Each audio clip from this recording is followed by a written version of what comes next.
நாம் பலமுறை இவ்வகையான பாம்புகளை டிஸ்கவரி தொலைக்காட்சியில் தனது வாள்களை ஆட்டிக்கொண்டும் அதிலிருந்து ஒரு வகையான இரட்டுடல் சத்தத்தை எழுப்பிக் கொண்டும் இருப்பதை கண்டிருப்போம். ஆனால் இது என்றாவது என்னவென்று யோசித்து பார்த்திருக்கிறீர்களா? வணக்கம், என் பெயர் டாக்டர் கிச்சா. வாருங்கள், என்னுடன் விலங்குகள் பழகலாம். நீங்கள் மேலே பார்த்த பாம்பு அமெரிக்க பெருகண்டத்தில் பரவலாக காணப்படும் ராட்டில் ஸ்னேக் வகை பாம்பாகும். இந்த பாம்பு எழுப்பும் சத்தத்தை ஒரு முறை கேட்கலாம் பாருங்கள். நீங்கள் மேலே கண்ட சத்தமானது பாம்பின் வாலில் இறுதி பகுதியுள்ள ராட்டில் என்னும் உறுப்பில் ஏற்படுத்தப்படுகிறது.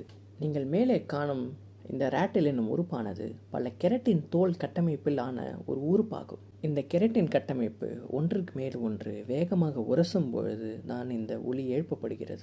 எழுப்பப்படும் இந்த ஒலியின் அலைவரிசை பெரிதாக இருப்பதால் பெரும்பாலும் அந்த பாம்பு தூரத்தில் எழுப்பும் ஒலியாக இருந்தாலும் நமக்கு அந்த பாம்பு பக்கத்தில் இருப்பது போலவே தோன்றுகிறது.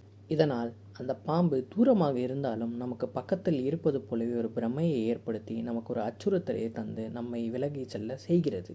இந்த பாம்பு இந்த எச்சரிக்கையை தருவதற்கான காரணம் இந்த பாம்பு நஞ்சுடையதாகும். அதனால் தான் என்னவோ ஜாக்கிரதையாக இருக்க வேண்டும் என்று நான் யோசிக்கிறேன். மேலும் அங்குள்ள நஞ்சில்லாத பாம்புகளும் இவ்வகையான சத்தத்தை வேறு வகையில் ஏற்படுத்த பரிணாம வளர்ச்சி அடைந்துள்ளன. இந்த ராட்டிலில் காணப்படும் கெரட்டின் என்னும் புரதம்தான் நமது நகங்களிலும் முடிகளிலும் உள்ளன. மீண்டும் சந்திக்கலாம் வேறொரு விலங்கோடு. நான் உங்கள் டாக்டர் கிச்சா.